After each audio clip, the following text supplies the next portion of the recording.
सेव्यमान पावनाग्रिपङ्कजम् ज्ञानयज्ञसूत्रमिन्दुशेखरम् कृपाकरम् नारदादियोगिवृन्दवन्दितम् दिगम्बरम् काशिकापुराधिनाथ कालभैरवम् भजे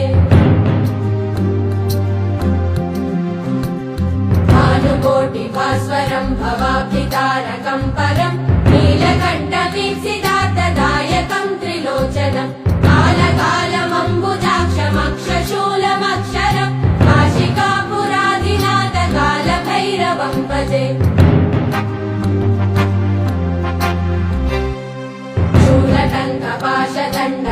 शूलटङ्कपाशदण्डपाणिवादिकारणम्